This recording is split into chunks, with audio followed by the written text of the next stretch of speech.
Pemirsa, harga minyak melonjak sekitar 5% pada perdagangan Kamis seiring meningkatnya kekhawatiran terhadap gangguan pasokan energi akibat eskalasi perang antara Amerika dan Israel melawan Iran. Konflik yang meluas di kawasan Timur Tengah mengganggu jalur pengiriman minyak dan memaksa sejumlah produsen besar di kawasan tersebut memangkas output. Ya, pemirsa, minyak mentah berjangka Brent ditutup melesat 4,93% menjadi 85,4 dolar Amerika Serikat per barrel. Sementara itu minyak mentah berjangka West Texas Intermediate melambung 8,51% menjadi 81,01 US dollar per barrel, level tertinggi sejak Juli 2024. Kenaikan harga minyak dipicu oleh terganggunya lalu lintas kapal di Selat Hormuz, jalur pelayaran strategis yang dilalui sekitar 1/5 perdagangan minyak dunia. Gangguan tersebut membuat aktivitas kapal tanker hampir berhenti total dan memicu kekhawatiran pasokan energi global akan terhambat. Analis JP Morgan Chase memperkirakan pasokan minyak dari Irak dan Kuwait dapat mulai berhenti dalam beberapa hari jika Selat Hormuz tetap ditutup. Kondisi itu berpotensi untuk memangkas pasokan hingga 3,3 juta barrel per hari pada hari ke-8 konflik.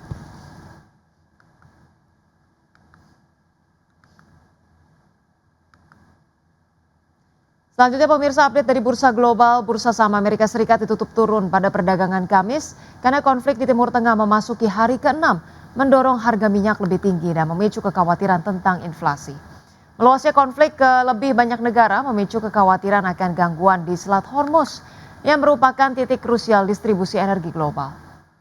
Kami hadirkan informasi pada perdagangan Kamis, pemirsa, indeks S&P 500 melemah 0,56% ke level 6.830. Indeks Dow Jones Industrial Average turun 1,61% ke level 47.954 dan indeks Nasdaq terkoreksi 0,26% ke posisi 22.748.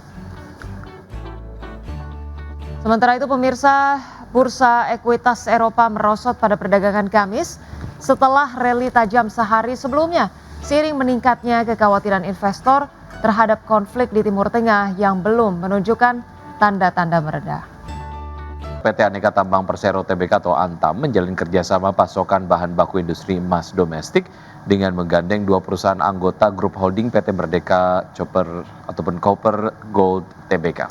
Iya, dengan perjanjian ini pemirsa, Antam menargetkan volume transaksi 6 metrik ton emas per tahun.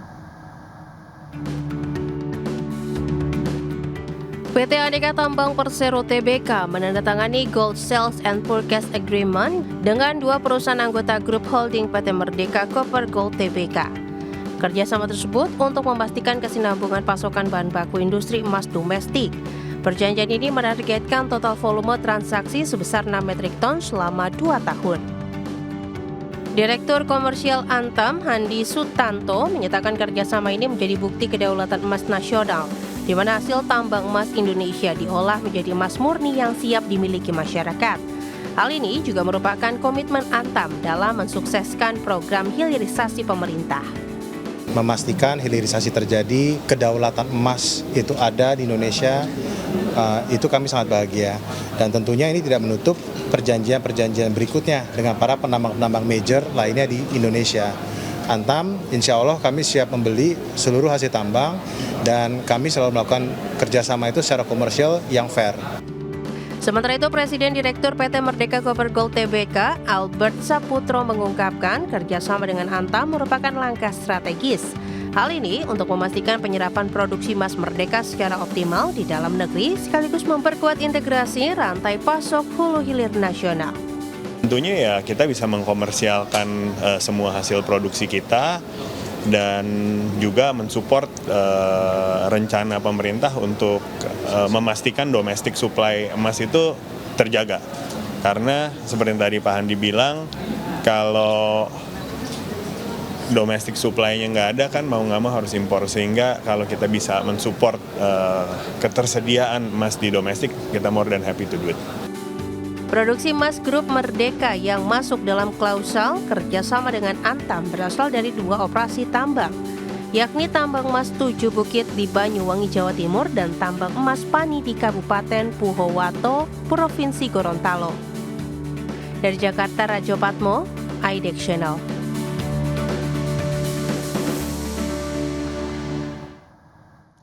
Ya, pemirsa, PT Pantai Indah Kapuk 2 Tbk membukukan lonjakan kinerja keuangan sepanjang tahun 2025. Ya, ditopang oleh performa top line yang solid, perseroan meraup laba bersih sebesar 1,14 triliun rupiah atau tumbuh 83,89% year on year.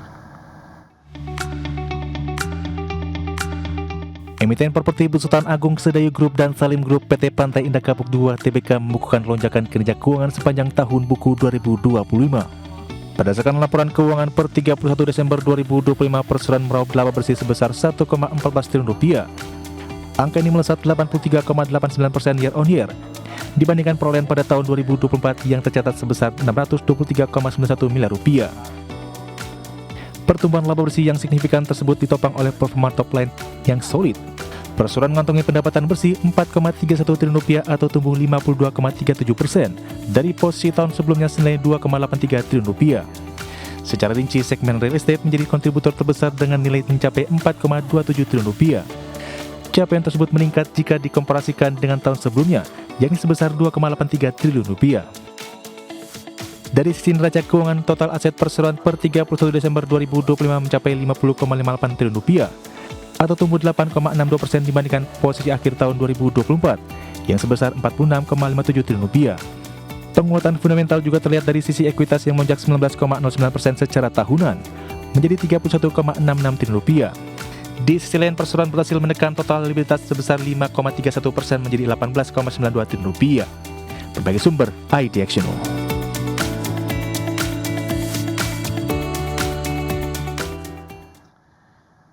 Emiten pelayaran PT Pelayaran Nasional Ekalia Purnamasari Tbk berkode saham LP berencana menggelar aksi korporasi melalui right issue. Ya, langkah ini dilakukan untuk memperkuat struktur permodalan serta mendukung ekspansi dan diversifikasi usaha perusahaan. Emiten pelayaran PT Pelayaran Nasional Ekalia Purnamasari Tbk atau LP akan menggelar rapat umum pemegang saham luar biasa pada tanggal 9 Maret 2026. Dalam rapat tersebut, perseroan akan minta persetujuan pemegang saham terkait rencana penambahan modal dengan hak memesan efek terlebih dahulu atau right issue. Dalam aksi korporasi ini, LP berencana menerbitkan maksimal 2,11 miliar saham baru dengan nilai nominal Rp100 per lembar saham.